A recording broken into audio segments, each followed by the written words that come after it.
depuis un certain temps. J'expliquerai tout à l'heure. Je voudrais donc remercier tout le monde, tous les honorables députés pour toutes ces prières, ces félicitations et ces encouragements.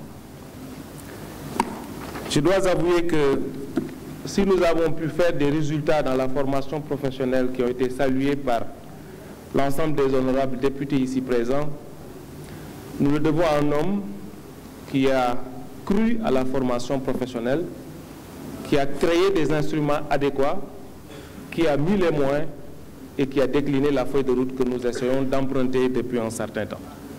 Je veux citer le président Macky Sall. Il a cru à la formation professionnelle depuis ses premières heures de gouvernance de ce pays, je peux même dire depuis le Yoonu Yokkute.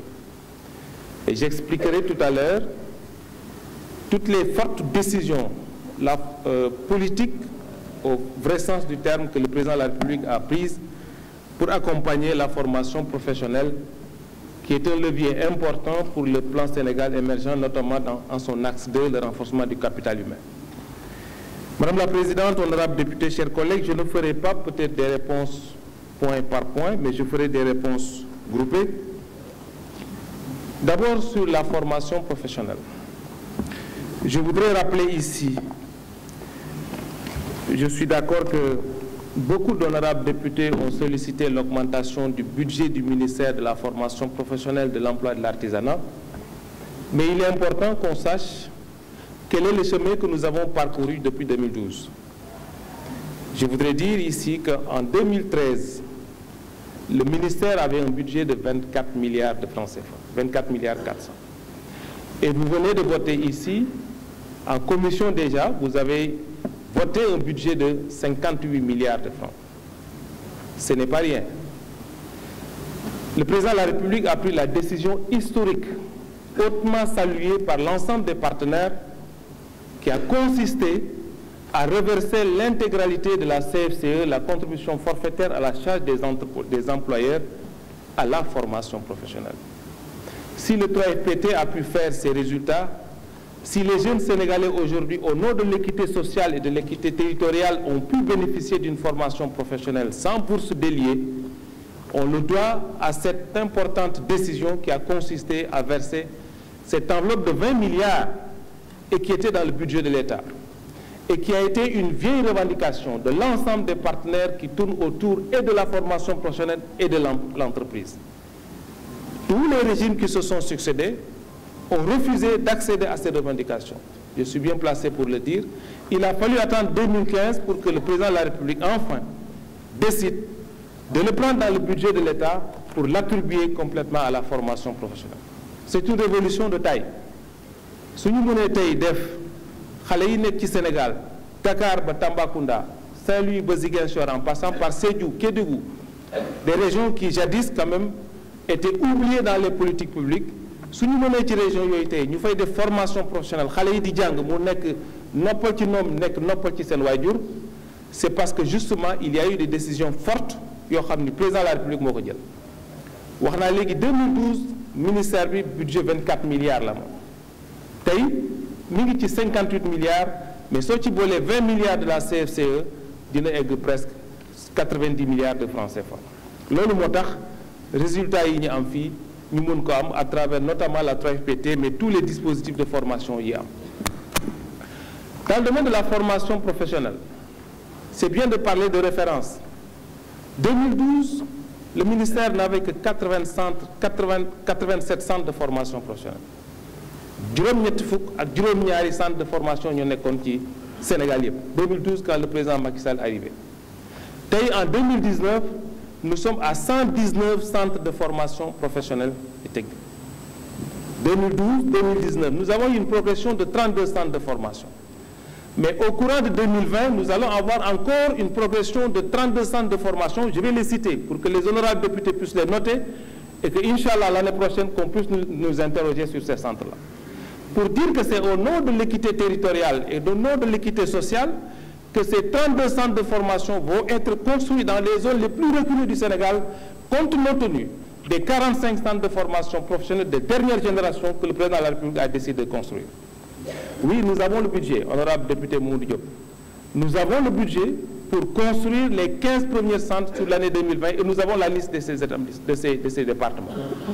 Les préfets des départements, les maires ici présents ont été contactés par les préfets de département pour délibérer sur le foncier qui nous permettrait de construire ces 45 centres de formation, ces 15 centres de formation sur l'année 2020.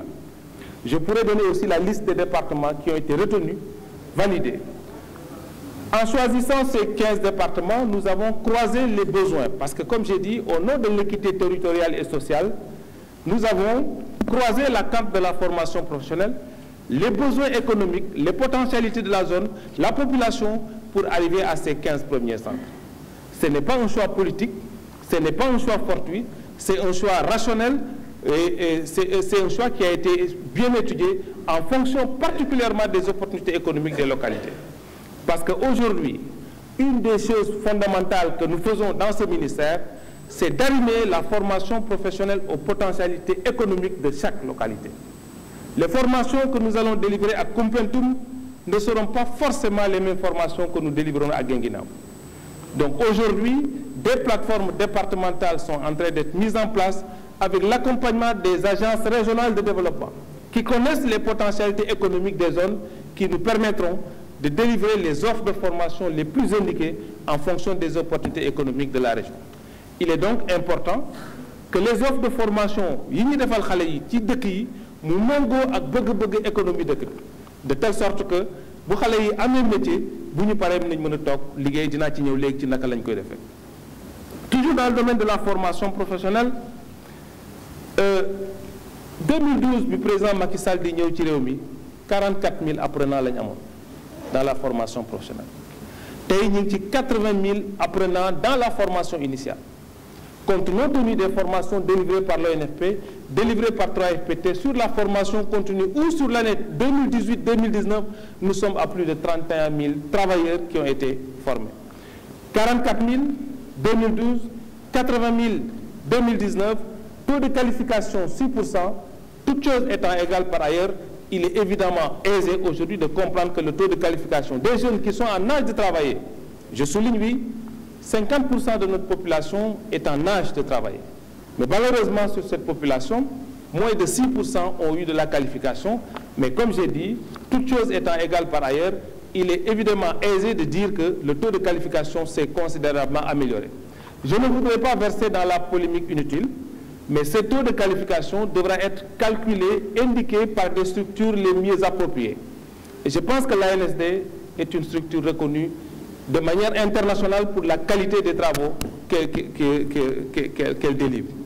Et c'est cette ANSD-là qui a décidé, qui a montré sur des études, que le taux de chômage en 2015 était de 15,7%.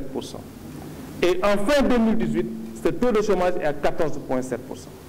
Donc, on le veuille ou pas, c'est des chiffres que nous n'avons pas créés, mais c'est l'ANSD qui l'a donné. Et je pense que quand même, on peut valablement accepter que l'ANSD ñëpp nangam nañ liggéeyam indépendance am ci liggéey boobu. Donc aujourd'hui dans le domaine de la formation professionnelle li nar a soppeeku parce que la finalité mun naa wax ne président de la République su arrimé emploi formation professionnelle apprentissage artisanat c'est parce que jàpp na ne finalité de loolu ñu def yëpp mooy pour xëyu ndaw ñi mais ñun ñëpp dañu d'accord que ndaw ñi tey suñu amul liggéey c'est pas parce que liggéey amul mais amuñu liggéey parce que amuñu qualification amuñu métier loolu moo tax ci budget bi bu ngeen xoolee am na honorable député bu ko wax léegi sur le programme 1 moom moo jël l'essentiel des ressources. Ça ne veut pas dire qu'on a négligé l'emploi, mais parce que justement nous avons compris que pour régler la question de l'emploi au Sénégal, il faut indéniablement en amont régler la question de l'employabilité. Et c'est dans ce programme 1 que nous avons toutes les ressources nécessaires dont on a besoin pour construire des édifices de formation professionnelle sur l'ensemble du territoire sénégalais.